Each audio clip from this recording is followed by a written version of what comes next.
un gusto estar aquí con ustedes compartiendo esta información que hemos estado elaborando a lo largo de este último año, ¿no? 2015-2016, en un proyecto pues realizado para Censico, ¿no? Como parte del Comité de Normalización de Diseño Sismo Resistente, ¿no? Que han estado involucrados ellos y que ha sido recientemente promulgada, como ustedes saben, en enero de este año, ¿no? Entonces, voy a desarrollar un poco en profundidad las diferentes actividades que hemos desarrollado para elaborar pues este producto, ¿no? Que actualmente ya está disponible al servicio de la comunidad profesional peruana a través de la página web de Censico. Bien, entonces vamos a empezar, ¿no? Haciendo un recuento de lo que es la generación de actividad sísmica en nuestro país. Como ustedes saben, nosotros ya estamos localizados en esta zona pues, de interacción de las placas tectónicas, la placa de Nazca, la placa sudamericana, y por lo tanto estamos expuestos a un nivel de sismicidad bastante alto en esta región occidental de Latinoamérica, ¿no? Entre la costa de Perú-Chile, la fosa oceánica, que es el límite pues, el contacto entre estas dos placas, ¿no? Entonces, la mayor cantidad de sismos se genera en esta región, ¿no? Este decía una gráfica de los epicentros de los eventos sísmicos registrados, ¿no? Entonces, podemos observar que hay justamente la localización de estos sismos van a delimitar estas contornos de las placas tectónicas, tal cual está en esta otra imagen, ¿no? Entonces, ahí es una evidencia de la alta actividad sísmica que genera pues, el contacto de estas placas tectónicas, ¿no? Y al cual estamos expuestos. Entonces, esa es la realidad sísmica. Tenemos una gran cantidad de sismos que nos afectan directamente, principalmente en la zona del litoral y lógicamente en función a la subducción, estos sismos se hacen cada vez más profundos conforme penetran hacia el continente. Entonces la zona altoandina, la zona de la selva va a tener una sismicidad ligeramente menor que lo que es en la selva, pero en el litoral, que justamente son sismos muy superficiales los que están afectando esta región, ¿no? Entonces, justamente la localización de los epicentros de estos sismos, ¿no? o los hipocentros ya en realidad, porque ya está involucrada la profundidad, delimitan pues el contorno de este contacto entre la placa de Nazca, que penetra por debajo la placa sudamericana. Entonces se define muy claramente la interacción y el contorno de la subducción. También tenemos alguna actividad sísmica superficial que se le conoce como sismos de corteza o sismos corticales, ¿no? Que son producto de las fallas geológicas que están inmersas pues, en el continente, producto de los esfuerzos que se generan al comprimirse esta placa contra la otra. Entonces, como que esta zona se arruga, se concentra energía y hay generación de rupturas pues, en algunas debilidades geológicas que son conocidas como fallas geológicas. Entonces, así vamos a tener tres grupos de actividad sísmica: los sismos muy superficial en la zona de subducción, que están básicamente definidos por esta fricción que se genera entre la placa de Nazca y la placa sudamericana. Entonces, los sismos interfaces van a ser producto de esta interacción de la... Entonces, prácticamente esto es como una falla geológica de sistema inverso, ¿no? El bloque inferior penetra y el bloque superior sube. Entonces, un sistema de falla inversa. Esta interacción, ¿no? De estos sismos generados en esta interacción se les conoce como sismos interfase. Son sismos superficiales que tienen un patrón de propagación particular propio. Digamos, en la penetración de esta placa hacia la profundidad, ya llega aquí la zona del manto, el magma. Entonces, este es un medio fluido, entonces este bloque sólido va penetrando y se va rompiendo, ¿no? Generando pues, esa actividad sísmica. Esa ruptura tiene mecanismo de falla normal. Entonces, esa es una característica de los sismos conocidos como intraplacas, o sea que se generan en el interior de esta placa por ruptura pues, de la fase sólida de este elemento, ¿no? Pueden también generarse acá por una fuerte compresión, rompen a esta placa, se generan sismos intraplacas, tanto en la zona del bloque superior como en el bloque inferior. Entonces tiene un patrón de comportamiento diferente al de los sismos interfase. Entonces es importante diferenciar estos mecanismos focales para poder entender cómo van a propagarse a través de este medio y cómo van a llegar a las vibraciones a la superficie del suelo donde están desplantadas pues nuestras edificaciones, nuestras estructuras. Entonces eso es importante. Y este grupo de sismos también que tiene un patrón de comportamiento muy particular, ¿no?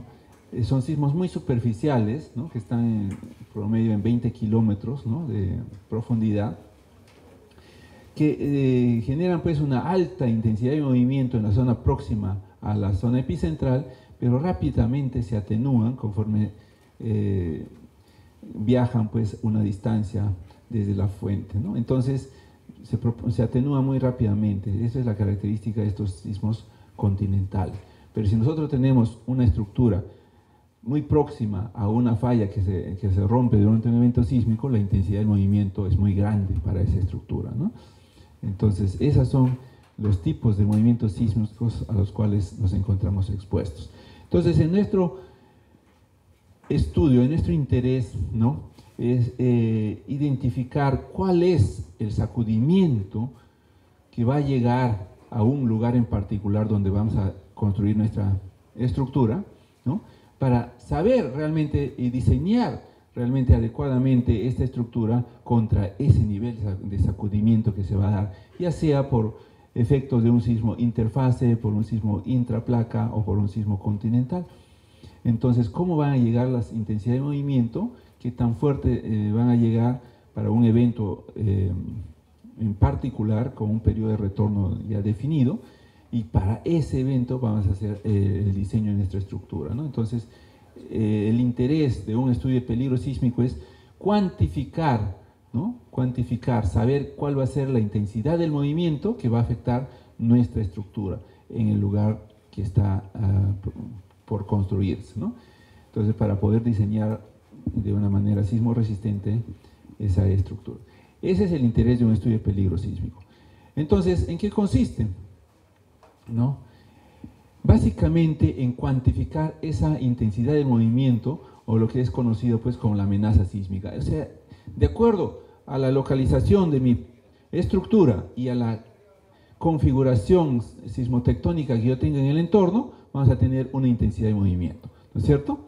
Entonces, esa amenaza va a ser un fenómeno natural, que nosotros no podemos hacer absolutamente nada contra eso, ¿no?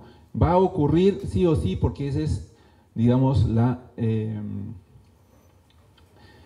condición natural a la que estamos expuestos, ¿no? Nosotros no podemos hacer ninguna alteración, digamos, a la magnitud, a la intensidad del movimiento que ocurra pues, en la zona de subducción, depende de la naturaleza, ¿no? Pero sí tenemos bastante influencia en la vulnerabilidad de nuestras edificaciones. Si yo construyo una casa de adobe acá en Lima, ya sabemos que esa casa es muy vulnerable, viene un movimiento sísmico importante y va a ser averiada, porque la resistencia del adobe no es la más adecuada, ¿sí? Y menos si se construye de manera tradicional e informal. Entonces, pero si yo construyo adecuadamente una estructura bien diseñada, con refuerzos, para soportar las cargas sísmicas que me va a generar este evento, entonces la vulnerabilidad va a ser baja. Entonces aquí nosotros influimos como ingenieros, ¿no? En la vulnerabilidad sísmica de nuestras edificaciones. Entonces, si yo tengo un determinado nivel de vulnerabilidad o fragilidad de mi estructura, expuesto a un nivel de peligro alto como el que tenemos en el litoral peruano, ¿no? Entonces vamos a tener que, debido a la ocurrencia de este evento sísmico de gran intensidad, nuestra estructura va a ser averiada en gran magnitud, un fuerte nivel de daños. Entonces, el riesgo es esa cuantificación del daño. ¿Cuánto me cuesta, ¿no?, reparar esa estructura que ha sido dañada por este evento sísmico para devolverle a su condición antes del evento, o sea, como tal cual estaba, no para mejorarlo, ¿no? Ese es el nivel de daños que implica un sismo, ¿no? Y ese es el nivel de riesgo, el riesgo sísmico. Entonces, el riesgo sísmico es la cuantificación de los daños que genera un evento, ¿no?, a una edificación en particular. Eso es el riesgo sísmico. Entonces, cuando a ustedes les digan, quiero hacer un estudio de riesgo sísmico, van a decir, oiga, pero yo voy a cuantificar el daño de una edificación existente. Por ejemplo, yo quiero cuantificar el riesgo sísmico del Hospital Almenara, digamos, ¿no?, o Rebagliati. Entonces, una estructura existente que ha sido construida con una cierta normalización, yo hago su diagnóstico, cómo están los elementos, cuánto se va a deformar eso ante un evento sísmico que especifica, por ejemplo, la norma, o un evento específico para hospitales, ¿no? Y voy a cuantificar, esto va a tener daños importantes, cuál va a ser el nivel de daños, cuál es el costo económico de esos daños, eso va a ser el riesgo. Pero si a usted le dicen, oye, voy a construir una presa de tierra, ¿no?, en Cerro de Pasco, necesito que me evalúes el riesgo sísmico. Entonces, si van a construir, no podemos evaluar el riesgo sísmico, porque no voy a evaluar un nivel de daños de una estructura que todavía no se construye, ¿no? Entonces, ahí lo que le están pidiendo es el peligro sísmico, ¿no? Ahí hay que corregir. El peligro sísmico es lo que ustedes requieren evaluar, o sea, la amenaza para tener las cargas sísmicas que van a permitir diseñar adecuadamente esa estructura, ¿no? Entonces, ese es el nivel de peligro sísmico o amenaza sísmica. Tengan claro eso, ¿no? Porque, les reitero eso porque en la actualidad, o sea, cuando los proyectos SNIP, ¿no?, que están saliendo para hacer algunas estructuras, ¿no?, o infraestructura, nos piden evaluar el riesgo sísmico, dice, pero refiriéndose a este nivel de peligro sísmico. Entonces se está utilizando mal el término riesgo sísmico, ¿no?, en forma oficial, y eso es lo que complica muchas veces, ¿correcto? Entonces, para evaluar ese nivel de sacudimiento o de intensidad del movimiento en el lugar de nuestro proyecto, vamos a tener metodologías. Una de las metodologías más utilizadas es el análisis probabilístico, ¿no? Mediante estadística, mediante probabilidades, yo voy a estimar cuál va a ser la intensidad del movimiento, ¿no?, para un cierto evento de un periodo de retorno determinado. Entonces, para eso, ¿no?, voy a tener que hacer algunas actividades. En primer lugar, yo digo, tengo mi proyecto, por ejemplo, acá en la ciudad de Lima. En la ciudad de Lima, ¿no?, voy a construir, por ejemplo, la estructura que se ha construido acá con aislamiento sísmico, ¿no? Entonces digo, ¿cuál es la intensidad del movimiento que voy a tener acá para diseñar este proyecto?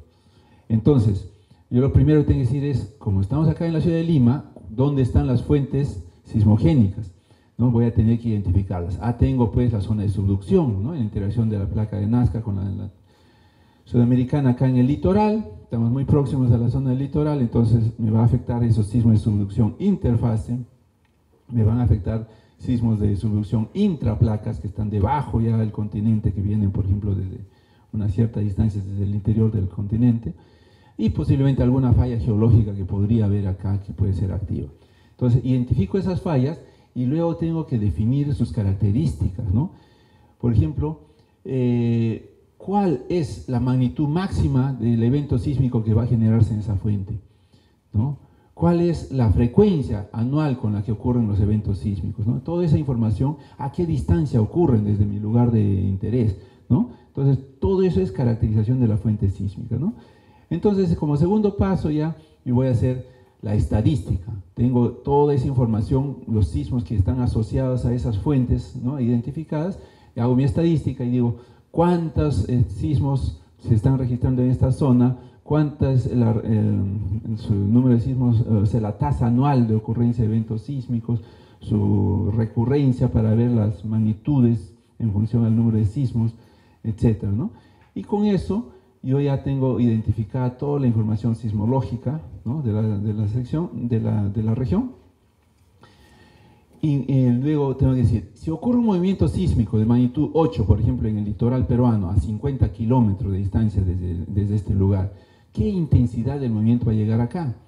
Ustedes ya por experiencia propia, por estar expuestos a eventos sísmicos con frecuencia, van a saber que, por ejemplo, si ocurre un sismo aquí frente a Lima, a 50 kilómetros, la intensidad del sacudimiento va a ser bien grande. Pero si ocurre un sismo como el que ocurrió el 2007 en Pisco, ¿qué tan fuerte lo han sentido acá ustedes en Lima? Se han asustado, supongo, muchos de ustedes, ¿no? Pero ha sido un sismo leve a muy moderado, o sea, ese sismo que a ustedes de repente les ha hecho correr o rezar, acordarse de Dios en esos momentos, ha sido un sismo leve. Pues si hubieran estado en Pisco, hubieran sentido 4 veces más fuerte la intensidad del movimiento que lo que han percibido acá. Entonces, por la distancia, 300 kilómetros más o menos del epicentro, entonces nuestra intensidad de movimiento no es tan fuerte. O sea, la distancia ya hace que el movimiento se atenúe, se disipe la energía. Entonces, vamos a ver cómo llega la intensidad del movimiento en función a la distancia, en función a la trayectoria, al material a través del cual viajan las ondas. Entonces, estas son determinación del movimiento sísmico ya con las leyes de atenuación, como se corresponde. Y finalmente, vamos a tener que hacer nuestras probabilidades para saber cuál va a ser el periodo de recurrencia de un evento de una determinada intensidad, de una determinada intensidad de movimiento, ¿no? Entonces, eso es ya el análisis probabilístico que asocia pues un evento particular con un periodo de retorno, ¿no? Y con eso nosotros vamos a poder elegir cuál sería nuestro evento para el diseño de esa estructura. ¿En qué? ¿En función de qué? En función del riesgo. Por ejemplo, nuestra norma establece que el riesgo para nuestras edificaciones es, ¿no?, que ocurra, ¿no?, de que de cada 10 eventos que ocurren en un periodo de 50 años, uno exceda el nivel de diseño. O sea, que haya un 10% de probabilidad de excedencia en 50 años, ¿no? Uno de cada 10 eventos que sea mayor que el evento de diseño, no más. Entonces, significa que cuando ocurre ese evento, su estructura va a tener daños importantes, ¿no? Y la norma establece que si ocurre ese evento, lo único que la estructura no debe hacer es colapsar, pero que sí va a ser averiada con gran intensidad de daños estructurales. Entonces, ese es el criterio de diseño. Pero si nosotros tenemos una central nuclear, por ejemplo, no pueden decir hoy uno de cada 10 eventos en 50 años que exceda, porque es un alto riesgo el daño que puede generar ese evento. Entonces, por ejemplo, le ponemos uno de cada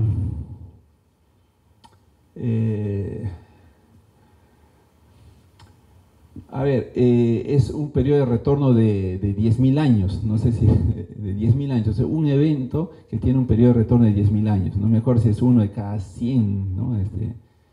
100 eventos, algo así es, ¿no?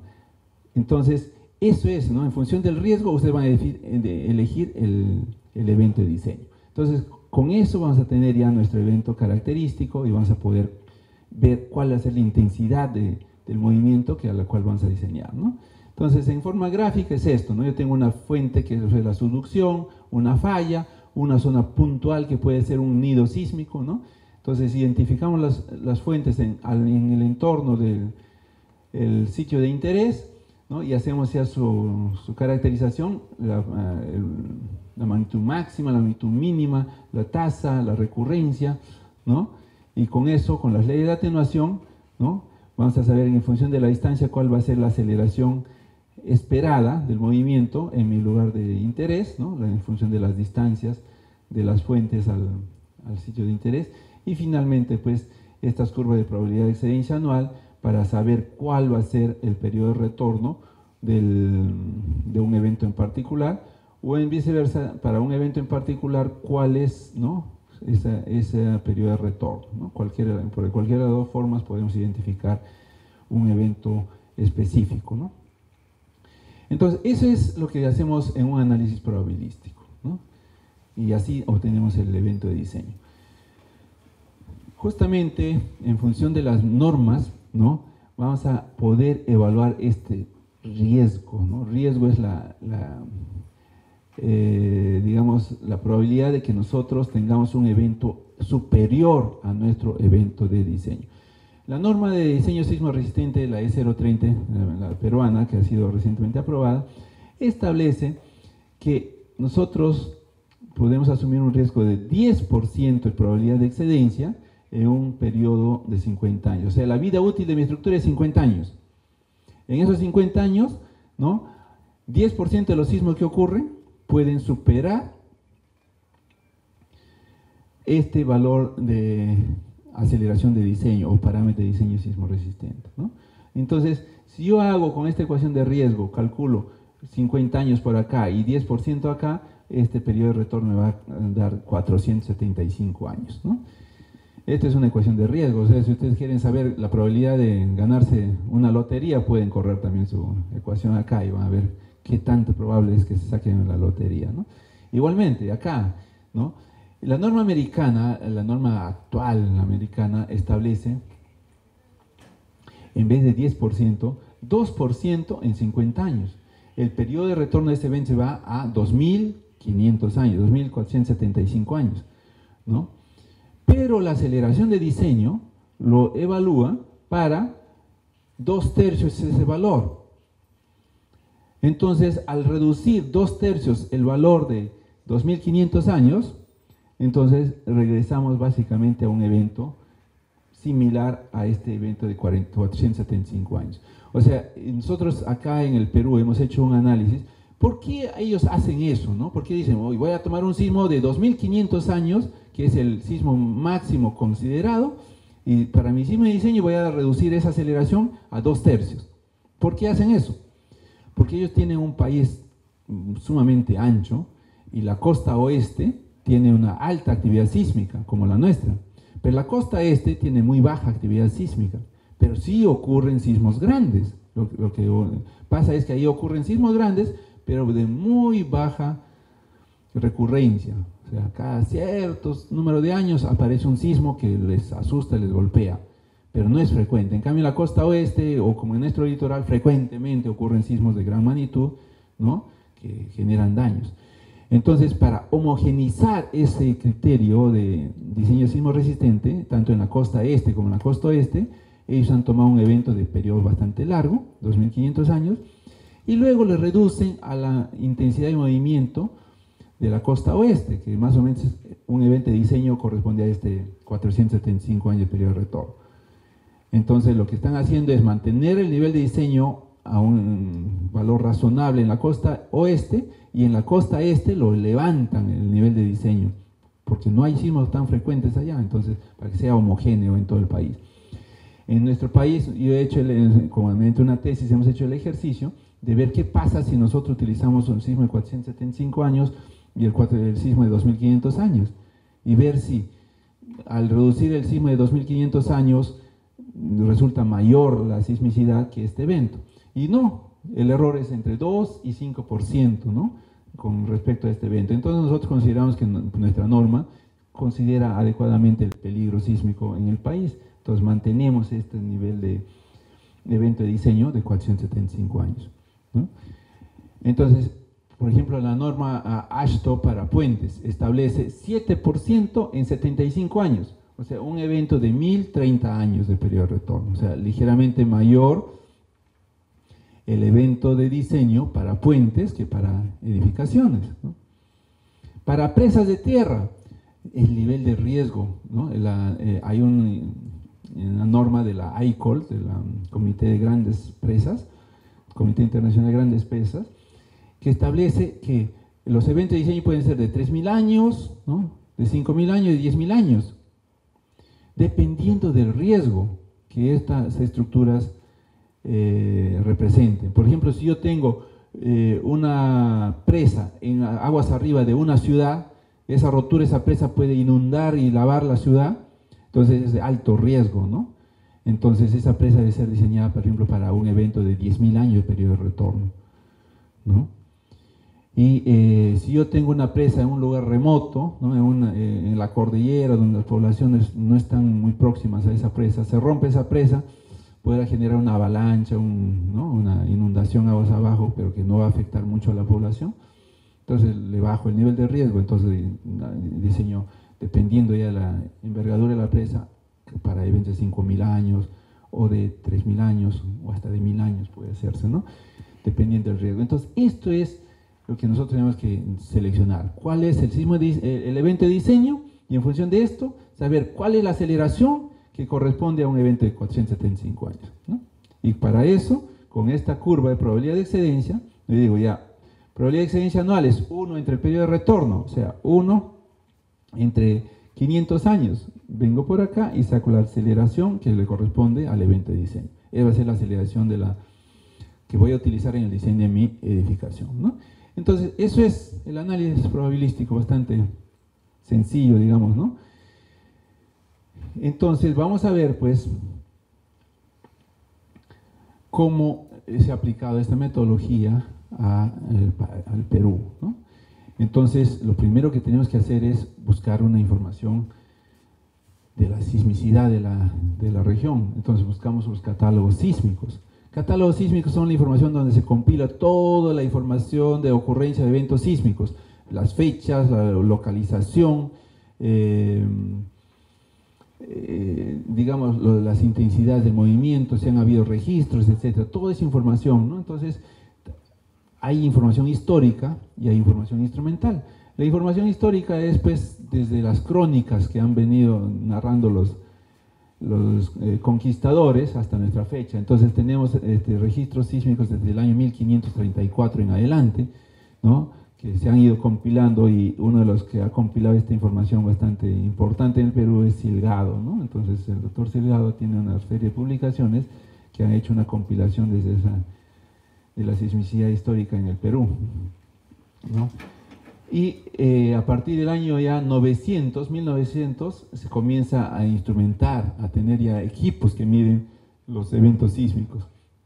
Entonces, y con mayor intensidad a partir del año 1963, ya donde a partir de este año se dice que ya no hay evento sísmico que ocurre en el mundo que no sea registrado, ¿no? Así sean magnitudes pequeñas. En cambio, antes de esto, como la red no era muy densa, a veces ocurrían sismos pequeños que no eran detectados, pues, en esos instrumentos. Entonces la sismicidad instrumental no es completa hasta antes de esta fecha, ¿no? Entonces eso es lo que hay que considerar, ¿no? Acá justamente está la historia de los sismos más notables ocurridos en el Perú, que es la compilación histórica, pues, de Enrique Silgado, ¿no? Tenemos el catálogo del IGP, ¿no? También incluye la sismicidad histórica, ¿no? Y una serie de instituciones que existen, ¿no? Por ejemplo, acá tenemos, ¿no?, el ISC, International Seismological Center, el USGS de Estados Unidos, que tiene el NAIC, ¿no? El NAIC es National Earthquake Information Center, del USGS, la NOAA, y así otras instituciones, ¿no? Hay varias que compilan los catálogos instrumentales de actividad sísmica, ¿no? Entonces nosotros hemos compilado toda esta información y luego hacer una depuración de los eventos. Entonces tenemos que ver, justamente, si nosotros graficamos el número de eventos acumulados en función del tiempo, miren, de 1900 a 1963 prácticamente hay muy baja en cantidad de información, pero a partir de este año comienza, pues, una gran cantidad de información, y si esta información es completa, prácticamente es una línea recta, ¿no? Entonces eso indica que el catálogo es completo a partir de esta fecha. Entonces eso es lo que uno tiene que analizar y depurar. Entonces la depuración consiste, pues, ¿no?, en la eliminación de las réplicas. Nuestro análisis es mediante el proceso de una distribución normal de Poisson, y entonces implica que los eventos deben ser independientes. O sea, no debe haber un evento que dependa de otro, y un evento depende de otro. En el caso de sismos, sí, cuando viene el evento principal y luego viene el desencadenamiento de réplicas, ¿no? Unos sismos que continúan durante un periodo de tiempo, esos son réplicas. Entonces nosotros tenemos que eliminar todos esos sismos y solamente quedarnos con el evento principal como dato. Entonces tenemos que seleccionar todos los catálogos y todos los sismos que son dependientes, depurarlos, ¿no? Entonces hay algunas metodologías ya que implican, pues, en función de la magnitud del evento principal, hay una cierta correlación con la magnitud de las réplicas o de los premonitores. Premonitores son los que ocurren, eventos sísmicos de mediana magnitud o pequeña, que ocurren antes del evento principal. Luego también en función del tiempo, ¿cuánto tiempo más son las réplicas? ¿No? Entonces tenemos que correlacionar en función de la magnitud, que va a ser, por ejemplo, 1 mes, 2 meses, 3 meses que ocurren sismos en esa región que son considerados réplicas, ¿no? Entonces acá hay ya algunas metodologías desarrolladas pues, por estos investigadores, Reisenberg, Maeda, etcétera, que son utilizados para depurar esos eventos dependientes. Pero a pesar de eso, como son diferentes catálogos, un sismo a veces es registrado por una institución con una coordenada y por otra institución con una coordenada ligeramente diferente, o sea que están en diferentes posiciones. Entonces, de repente, esta depuración automática dice, oye, son 2 sismos diferentes, pero si uno mira, tienen la misma fecha, la misma hora, la localización ligeramente independiente, la misma magnitud, entonces 2 sismos que hayan ocurrido en forma muy próxima, en el mismo instante, no es posible. Entonces, uno de ellos está errado. Entonces, uno en función al criterio que tiene ya cuál es la institución más confiable, etcétera, la que tiene mejor información, hace una depuración manual, ¿no? Entonces finalmente ya tiene un catálogo depurado. Entonces un catálogo que tiene 14.000 a 16.000 datos se convierte en un catálogo pues, de 6, 7.000 datos, ¿no? Ya depurados, se depura una gran cantidad, se son eliminados. Bien, así por ejemplo acá, ¿no? Tenemos toda esta información de los datos, ¿no? Y luego de la depuración se van eliminando pues una gran cantidad y queda ya depurado. Esta es toda la información del catálogo pues para diferentes magnitudes y desde el año 1555 al 2016, ¿no? Una gran cantidad de sismos que han sido compilados y depurados, ¿no? Para este análisis. Con esta información nosotros decimos ya nuestro catálogo está listo para ser utilizado. Ahora tenemos que identificar las fuentes, dónde ocurren, cómo ocurren estas fuentes, ¿no? Entonces acá hemos dicho, por ejemplo, la zona de subducción depende de esta interacción entre la placa de Nazca con la placa americana, la sudamericana. Entonces, pero acá también hay sismos superficiales que son de corteza, entonces tenemos que identificar todas esas fuentes asociadas a estos eventos, ¿no? Entonces, como hacemos, por ejemplo, unas secciones, ¿no? Unos cortes. Entonces, en esta sección hacemos un corte transversal y miramos la sismicidad. Miren, ¿ve? Cómo se distribuye la zona de subducción y algunos sismos superficiales, ¿no? En otra zona, ¿no? Miren, la subducción cambia, ¿no? Tiene una diferente, acá hay un espacio en blanco, ¿no? Acá hay los sismos superficiales y por acá los profundos, acá hay otro tipo de sismos muy superficiales, ¿no? Y así, conforme van pasando, se van diferenciando, ¿no? La subducción, ¿no? Tiene diferentes comportamientos en las diferentes regiones. Acá prácticamente un buzamiento bastante continuo, ¿no? Que profundiza pues hasta 300 kilómetros en promedio. Entonces, con esta geometría de buzamientos, con estas estructuras tectónicas que hay, por ejemplo, acá se observa claramente una cordillera perpendicular que es la dorsal de Nazca, choca contra la placa sudamericana y divide la fosa, un tipo de fosa en esta región y una fosa con mayor profundidad hacia el sur, ¿no? Entonces son diferentes. Acá hay una falla geológica frente a Moquegua que es generada por este empuje de esto y que genera también una barrera, o sea, hay una actividad sísmica hasta esta zona y de aquí cambia otro tipo de comportamiento. Y así se van identificando las diferencias, acá hay la ruptura en Mendana, etcétera, que son bordes que definen las fuentes en particular. Entonces así vamos nosotros depurando. Por ejemplo, estos son los sismos que ocurren hasta 60 kilómetros en profundidad, ¿no? De todo el litoral, ¿no? Y ahí están. Entonces a eso se les asocia este tipo de fuentes, ¿no? Geometrías que son asociadas con este tipo de estructuras geológicas, ¿no? Como ya les he mencionado, acá hay una falla, etc. Se van identificando eso y ya se definen las áreas.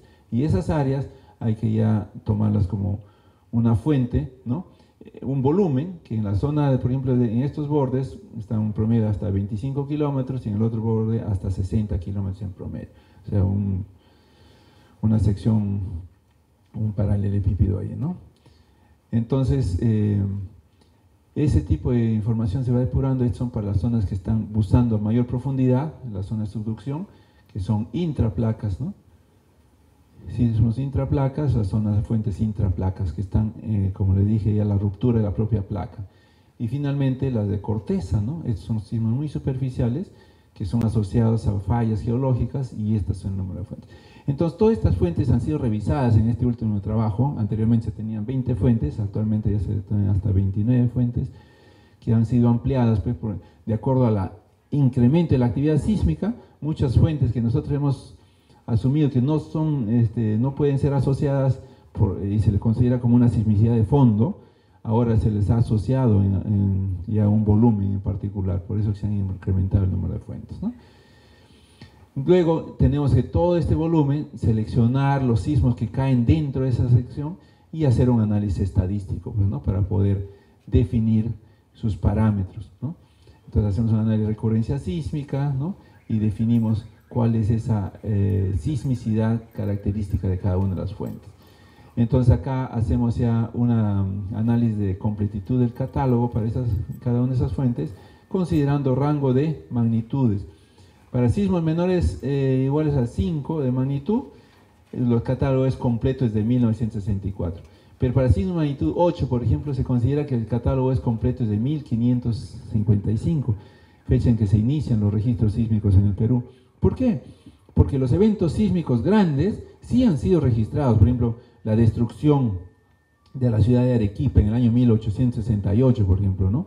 O la destrucción de Lima en el año 1746 con el Cristo de Pachacamilla que aparece por ahí, ¿no? Son eventos de gran magnitud que han sido registrados. Entonces, estos eventos pueden ser considerados acá en nuestra base del catálogo para poder hacer una recurrencia adecuada, ¿no? Por si desde el 1963 en adelante, de repente no tenemos muchos sismos de magnitud 8, ¿no? Entonces, ¿cómo hacer una recurrencia? Entonces, hay que incluir la actividad sísmica histórica, ¿no? Entonces, todo esto se ha hecho un análisis bastante acucioso, ¿no? Tenemos ahí la correspondencia, el ajuste que se hace pues para una cierta fuente, ¿no?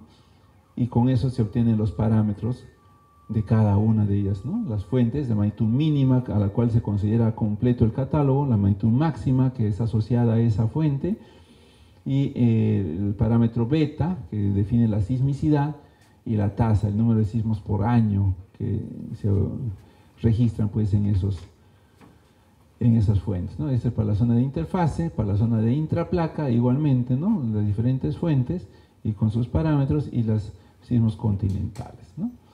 Entonces, con estos parámetros ya nosotros podemos hacer nuestro análisis probabilístico, ¿no?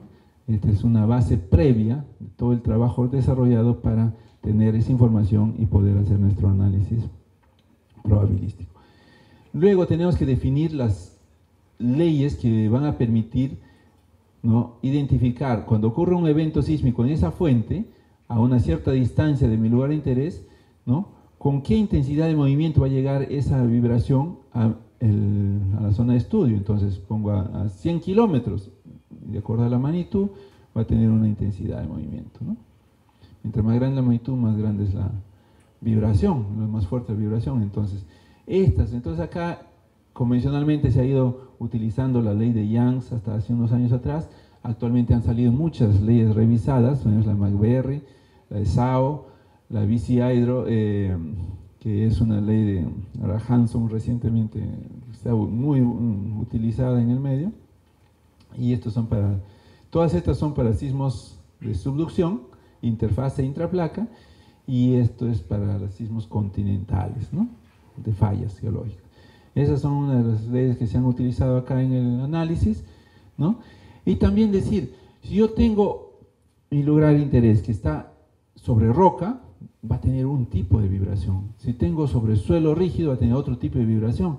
Y si tengo sobre un suelo blando, por el propio hecho de cómo vibran esos materiales, va a tener otro tipo de amplitud de movimiento. Entonces, eso tenemos que conocer también. En este caso, tenemos, ¿no?, que como base se ha tomado un suelo tipo B, que clasifica pues el International Building Code, que establece que este suelo tipo B es una roca, un afloramiento de roca, cuyas velocidades de ondas de corte promedio para los 30 metros superficiales varía de 760 a 1500 metros por segundo, perdón. ¿no? Este es un material bastante rígido, una roca ligeramente alterada, fisurada, ¿no? Y para roca sana, roca maciza, es de mayor de 1500 metros por segundo, ese es un suelo A. Entonces, la referencia que se toma es para un suelo tipo B. Nuestro reglamento establece un suelo tipo 1, ¿no? Que va entre suelo muy denso y roca. Entonces, no, desafortunadamente no se ha tomado literalmente esta distribución de suelos, que sería lo más lógico. Entonces se ha tenido que meter, digamos, una velocidad promedio desde 500 a 1500. Se le ha tomado un suelo 1. O sea que es, nuestro suelo 1 representa la roca y parcialmente el suelo B, el suelo C, de 500 a 1500. Ese es el suelo 1. ¿No? El suelo 2 está desde 180 a 500, ¿no? Entre D y C, y el suelo 3 menor de 180, ¿no?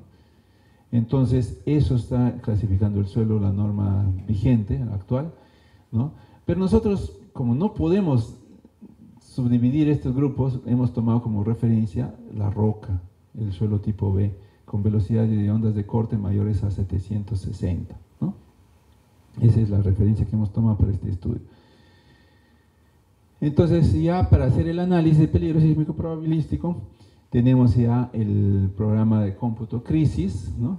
2015, que es una versión libre para hacer este tipo de análisis de un grupo de la UNAM, del profesor Ordaz, que tiene este programa así libre, ¿no? Para cálculo de peligro sísmico. Crisis no es que ustedes entren en crisis, ¿no? Sino es cálculo de riesgo sísmico, dicen, ¿no? En español, por eso es mexicano, ¿ya? Entonces, con este programa fácilmente se puede hacer ya el análisis probabilístico y obtener los valores de aceleración asociados pues, a un evento. Nosotros en este proyecto de CENSICO se ha hecho una discretización de la malla en un grado, ¿no? Punto 1 grado geográfico en latitud y longitud equivale pues aproximadamente entre punto y punto 11 kilómetros. Es una malla sumamente densa, ¿no? Entonces, realmente en 11 kilómetros de distancia prácticamente la aceleración es la misma, ¿no? Si yo hago aquí un análisis y hago a 11 kilómetros de distancia, prácticamente la aceleración es la misma. Pero por requerimiento del contrato se hizo esta malla y lógicamente es una muy buena densidad para el cálculo de peligro sísmico en el Perú. Sobre eso se ha trabajado. Acá se introducen en el programa ya las fuentes sismogénicas y se les da pues sus parámetros correspondientes, ¿no? Y a cada fuente se le asocia una ley de atenuación. Por ejemplo, para esta fuente, ¿no? que es una fuente de interfase, se le asocia, por ejemplo, esta ley de Young, de interfase en roca. Se le asociará también otra ley, por ejemplo, de SAO, interfase en roca, y que a cada una se le da un peso correspondiente de acuerdo a un árbol de decisiones, ¿no? Entonces, también, por ejemplo, acá dice otra ley, ¿no? Atkinson, interfase en roca. Lo único que tenemos que tener es que sea el mismo tipo de mecanismo focal. Si esta es una fuente de interfase, todas las leyes deben estar asociadas a este mecanismo de interfase. Si es un intraplaca, y de igual manera, ¿no? Entonces se le va dando todos los parámetros, ¿no? Y finalmente se hace ya la corrida del programa y la información nos bota en este tipo de forma. Si este es como es para todo el Perú, nos da la coloración así. Entonces, ¿qué nos indica? Que, por ejemplo, el color rojo nos da una intensidad de movimiento, ¿no? De 584, ¿no? centímetros por segundo cuadrado. Y lógicamente conforme va cayendo la coloración a verde, claro, se hace hasta prácticamente cero, ¿no? La intensidad del movimiento. Entonces, esa es la información, los resultados que obtenemos. Entonces, acá lógicamente tenemos informaciones bastante específicas. Por ejemplo, este es para un periodo estructural cero. O sea, este es para la vibración libre de la superficie del suelo. O sea, si yo tengo un acelerómetro colocado en un lugar determinado, ¿no? En campo libre, esa va a ser la aceleración que registra. Pero si yo tengo en una estructura, puedo poner, por ejemplo, en el acelerómetro en la azotea de esta estructura, me va a representar la vibración particular de esta estructura también. Entonces, esta estructura tiene un periodo. Entonces, aquí voy a poner el periodo de la estructura y ahí me va a salir la aceleración espectral correspondiente a ese periodo de estructura, ¿no? Entonces, podemos sacar para diferentes periodos, entonces vas a poder encontrar un espectro de respuestas, ¿no? También acá la probabilidad de excedencia anual, ¿no? ¿Cuál es la probabilidad de excedencia anual? Entonces, vamos a ir cambiando estos valores de acuerdo a lo que es nuestra necesidad. El lugar de análisis también lo vamos a elegir, ¿no? Entonces, de esa forma, vamos a sacar ya el análisis para un punto en particular, y en este caso se ha hecho para todo el Perú. Y para todo el Perú, ¿no? Vamos a pasar un ratito esto, ¿no? Tenemos toda la información, o sea, para todos los puntos que han visto en esa grilla se ha sacado los valores de aceleración. Por ejemplo, para un evento de 475 años de periodo de retorno, y para un periodo estructural cero, ¿no? El PGA, que se llama esto, el Peak Ground Acceleration, es la aceleración pico del terreno, sin influencia de la estructura. Entonces, como tenía una malla con puntos de aceleraciones, yo puedo hacer igualmente que una curva de nivel, trazar todas estas distribución de aceleraciones, ¿no? Entonces, aquí en el litoral están las aceleraciones más altas y conforme vamos a la selva, caen las aceleraciones. Este es, por ejemplo, un mapa para 475 años de periodo de retorno, lo que especifica la norma. Este es para 1000 años de periodo de retorno, lo que especifican, por ejemplo, para puentes. Este es para 2500 años de periodo de retorno, lo que especifican, pues, la norma americana, por ejemplo, ¿no? Entonces, si nosotros dividimos estas aceleraciones por 2/3, nos da casi el mismo valor que esto. Hay pequeños errores porcentuales, pero de muy baja incidencia, ¿no? Entonces, tanto esto como esto, prácticamente nuestro correspondiente evento de diseño es exactamente el mismo. Entonces, esta es una forma de presentar la información. Otra forma es, por ejemplo, tener un evento para un periodo de retorno, como el que especifica la norma, y decir, bueno, yo tengo para el valor de PGA, ¿no? para la vibración libre del terreno, ¿no? ¿Cuáles son las aceleraciones máximas para 475 años? Acá están, ¿no? Luego, para este mismo evento tengo una aceleración espectral, pero a 0.2 segundos. Cuando el periodo de la estructura vibra con 0.2 segundos, o sea, ya estamos arriba en la cumbre del espectro, vas a tener otras aceleraciones, ¿no? Y cuando, por ejemplo, la estructura tiene 1 segundo, una estructura flexible de 1 segundo, ¿no? Vibra diferente y tiene otro rango de aceleraciones espectrales. Entonces, ¿cómo varía? ¿Para qué se utilizan estos mapas? Para poder sacar, por ejemplo, un espectro que especifica la norma del IBC 2012 o 2014, que está pública, ¿no? Entonces, ¿qué resulta de eso? Que la norma IBC dice, y la norma AASHTO también, dice, tomar, por ejemplo, para Lima, ¿no? El valor de PGA va a ser el valor de la aceleración espectral en periodo cero, ¿no? El valor de 0.2 segundos va a ser la platea del espectro de diseño. Y el valor de 1 segundo va a ser el punto de control por cual cae la curva del espectro de diseño.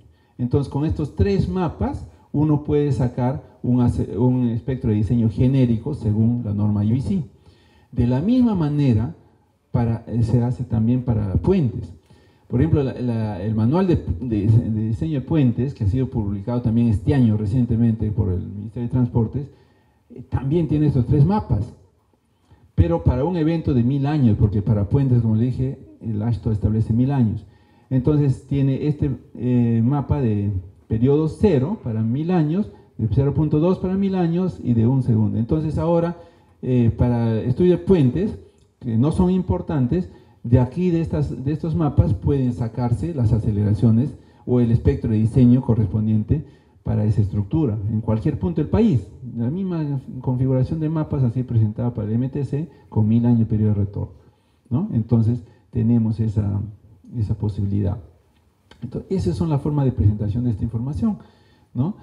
Y esto mismo ha sido, pues, presentado para la norma. Este mapa lo hemos trabajado el año 2014, me parece, ¿no? 2014.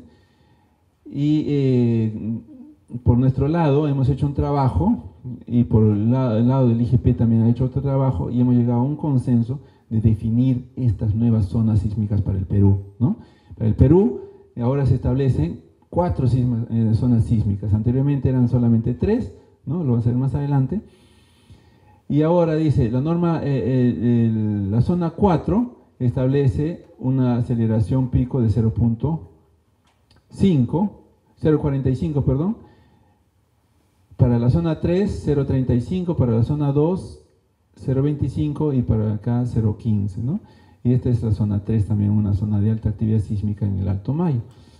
Entonces, si nosotros hacemos esto ha sido definido también, tengan presente, por fronteras políticas, o sea, esto está en función a los distritos, cómo dividimos esta zona 4 de la 3, por ejemplo. Es complicado.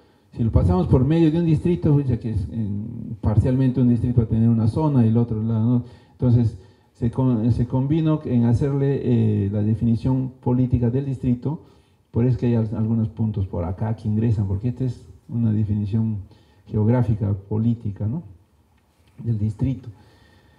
Entonces, todos estos distritos han sido definidos así como zona 4 y los otros como zona 3, etc. Si nosotros dividimos así en forma gráfica, esta va a ser la distribución actualizada, un poco más actual que esto de acá, ¿no?, con la nueva evaluación de peligro sísmico que hemos realizado en este año 2015-2016, ya se entregó este trabajo, ¿no? Entonces vamos a tener una conformación bastante parecida, ¿no?, más actualizada. Pero genera problemas, pues, esto, ¿no? Imagínense ustedes que tiene un punto acá, ¿no?, en ese lugar. Un caso particular, por ejemplo, que nosotros hemos tenido, ¿no?, en Antamina, por ejemplo, ¿no? Antamina se encuentra, o se encontraba en la anterior norma, en la zona 3, ¿no?, pero estaba justamente en la frontera con la zona 2. Entonces, es un proyecto importante. La norma le dice, si es un proyecto importante, usted está obligado a hacer un estudio de peligro sísmico. Hace su estudio de peligro sísmico y le sale, por ejemplo, 0.32 de aceleración, ¿no? Pero la norma le dice, ¿no?, considerar como mínimo lo establecido en la zonificación sísmica. Y la zonificación sísmica es especificada 0.4, ¿no? Entonces, como está en la frontera, pues lógicamente acá es 0.45, 0.4, por acá ya 0.30 y tantos. Entonces, es ilógico que obliguen a hacer un estudio de peligro sísmico y diga que como mínimo tome la norma, ¿no? Porque acá en cualquier punto el estudio de peligro sísmico va a ser menor que el que establece la norma, ¿no? Es lo lógico. Entonces, venía el conflicto. Hoy, como yo utilizo el sismo establecido por mi estudio de peligro sísmico específico, pero no cumplo con la norma. Entonces el supervisor dice, no, usted tiene que cumplir con la norma, ¿no? Entra en el conflicto ahí, ¿no? Entonces la idea es, pues, evitar estas fronteras y definir ya no zonas, sino valores específicos para cada punto. Usted tiene estas coordenadas, aquí le sale 0.3 será su análisis, su parámetro de diseño sismo resistente, ¿no? Esa es la idea. Entonces, en futuro, ojalá que se tome ese tipo de información, ¿no? Ya es posible porque tenemos una gran cantidad de información. Entonces, bueno, acá está el concepto de peligro, de espectro de peligro uniforme, ¿no? El espectro de peligro uniforme, entonces, es una envolvente de diferentes espectros, ¿no? Sismos de periodos cortos, sismos de periodos largos, tienen sus espectros característicos y el espectro de peligro uniforme envuelve a todos estos, ¿no? Es un envolvente. Ese espectro se utiliza para definir el espectro de diseño. Entonces, ¿cómo se obtiene ese espectro de peligro uniforme? Como yo tengo mis curvas de probabilidad de excedencia anual para diferentes periodos estructurales, por ejemplo, acá tengo para 0 periodo estructural, o sea, sin estructura, periodo de vibración del terreno mismo. Y tengo, por ejemplo, para 475 años, encuentro el valor de aceleración para 0 el periodo estructural. Tengo para 0.2, encuentro otro valor y será. Entonces voy graficando todos esos puntos y me va a dar un envolvente para un mismo periodo de retorno. Ese es el espectro de peligro uniforme. En este programa, en esta aplicación que se ha desarrollado, ¿no?, cuando ustedes hacen la curva de probabilidad de excedencia anual, automáticamente les da la curva que corresponde a 5% de amortiguamiento crítico, ¿no? Y si ustedes quieren seleccionar algunos otros amortiguamientos en particular, por ejemplo, para estructuras de acero, 0,2, ¿no? Para estructura de tierra, por ejemplo, pueden hacer 10%, les va a dar su curva de probabilidad de excedencia y de ahí van a sacar su espectro, ¿no? Para ese grado de amortiguamiento, ¿no? Entonces, por ejemplo, acá, ¿no? Tenemos también para los periodos de retorno, por ejemplo, acá 475 años tenemos espectro de peligro uniforme, ¿no? Para 1000 años, para 2450 años, ¿no? Hacemos su curva de periodo de retorno para su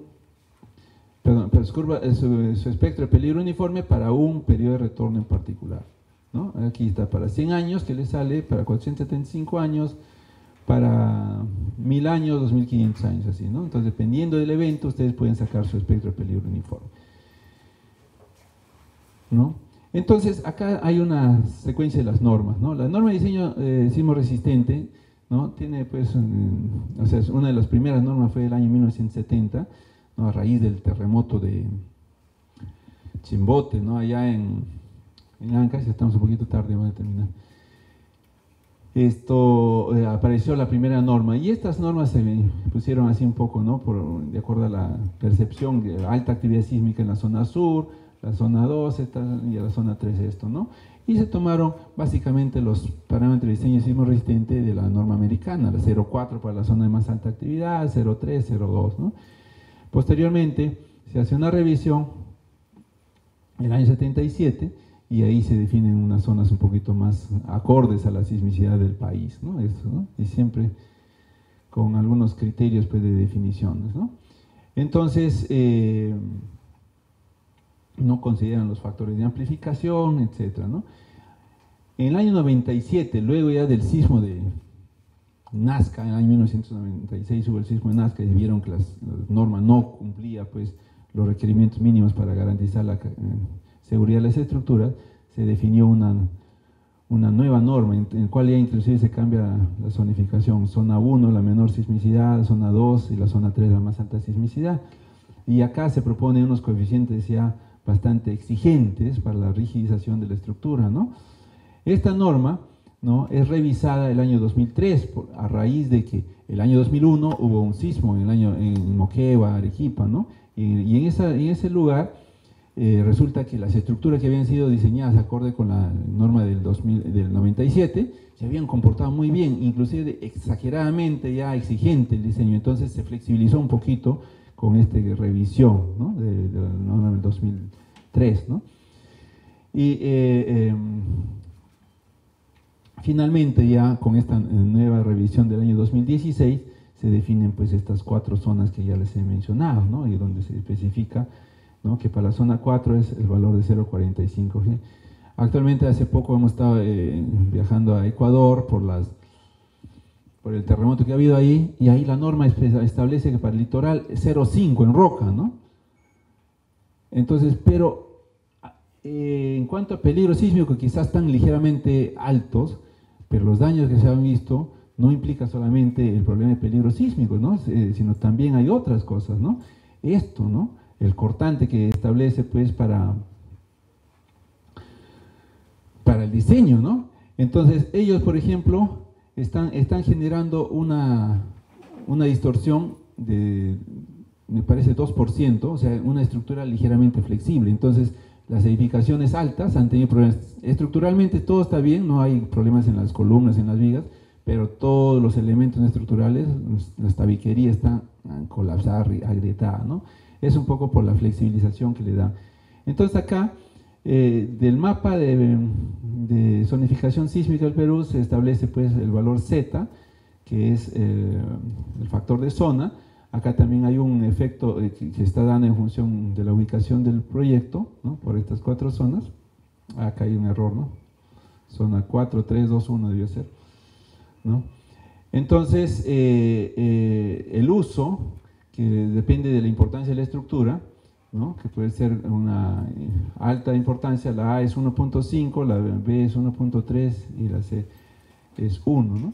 y así sucesivamente, ¿no? En función del tipo de suelo, el factor de suelo también tiene un factor de amplificación que según nuestra norma tiene estos rangos de amplificación, un 0,5, 1,15, 1,20, dependiendo del tipo de suelo y de la zona en la que se encuentra, ¿no?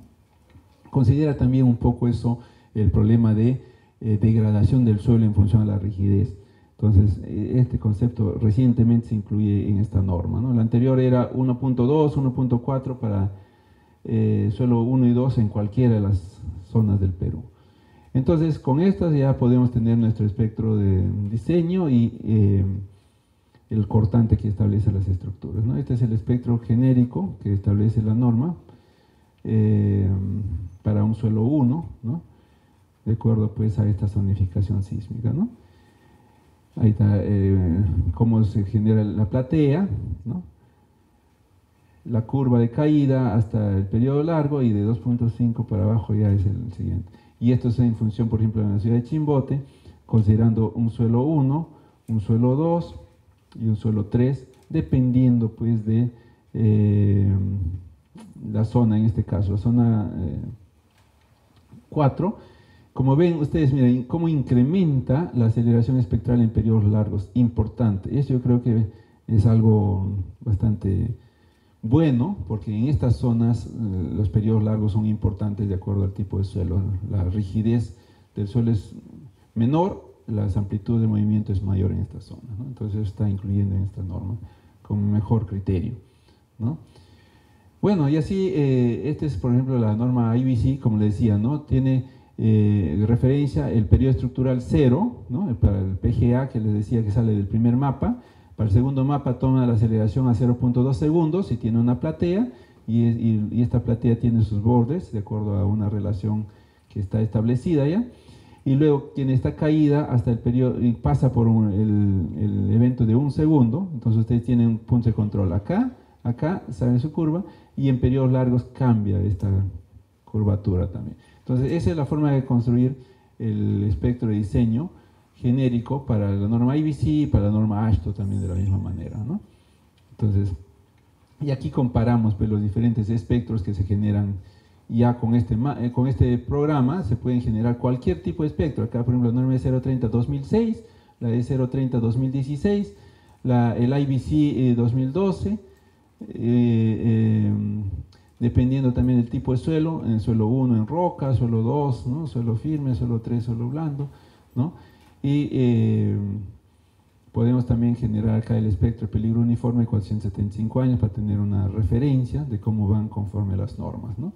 El espectro específico de suelo también, porque les decía, la norma dice zona 4, este es su espectro de diseño, pero si yo estoy muy próximo ya a la zona 2, el espectro específico va a ser menor. Entonces puedo generar el espectro específico considerando el mismo criterio, pero con el valor de la aceleración correspondiente al lugar que ha sido estimado pues con el programa mismo de peligro sísmico, ¿no? Entonces todas esas bondades tiene este programa, y lo bueno es que está aplicable en la web de libre disposición, ¿no? Entonces ustedes ingresan a la página web de Censico o a través de este vínculo, ¿no? Que es la misma página, y pueden colocar, mueven este globo, lo mueven al lugar de su proyecto, o sencillamente colocan las coordenadas del proyecto en estas ventanas, seleccionar coordenada, van a la siguiente oreja y automáticamente les sale la curva de probabilidad de excedencia anual, ¿no? Y correspondiente a 5% de amortiguamiento. Si ustedes quieren para otro nivel de amortiguamiento crítico, factor de amortiguamiento crítico, ponen ahí el valor que les corresponde, ¿no? Por ejemplo acá se ha seleccionado para 2%, para 10%, tienen sus curvas correspondientes, ¿no? Y también para periodos estructurales diferentes, ¿no? Por ejemplo acá para un segundo, para cualquier de este rango de periodos que pueden constituir un espectro de peligro uniforme, ¿no? Pueden seleccionar. Entonces tienen diferentes opciones para sacar su curva de probabilidad de excedencia, y a la par sacar también sus espectros de peligro uniforme, su espectro de diseño, ¿no? Ya automáticamente, ¿no? Antes se podía sacar solamente curva de probabilidad de excedencia anual, y no había la otra opción, ¿no? Entonces actualmente ya se han incrementado estas opciones y pueden sacar su espectro de diseño específico para el lugar donde ustedes estén haciendo su análisis. Y la opción de esta ventanita es imprimirlo, ya sea en imagen, ya sea en PDF, ya sea en Excel, ¿no? Entonces, que ustedes lo pueden exportar esta información para poderlo procesar pues, en sus reportes, en su investigación, ¿no? Entonces, esa es la ventaja de este programa, realmente bastante interesante. Pueden sacar los espectros de peligro uniforme para cualquier periodo de retorno que ustedes especifiquen para su estructura, ¿no? Para diferentes amortiguamientos también, ¿no? En función del espectro crítico, ¿no? De lo que ustedes consideren para su estructura, ¿no? Sale ahí la información. Y finalmente, pues bueno, los espectros de diseño que ustedes requieran, ¿no? De acuerdo a las diferentes normas y a los diferentes criterios, a los tipos de suelos que pueden considerar, ¿no? Bien, eso es un poco la información que se ha preparado pues para este proyecto. Está disponible para cualquier consulta, pues pueden recurrir a la página de Censico, a nuestra página, de forma que podamos interactuar con ustedes, ¿no? Muchas gracias por su atención.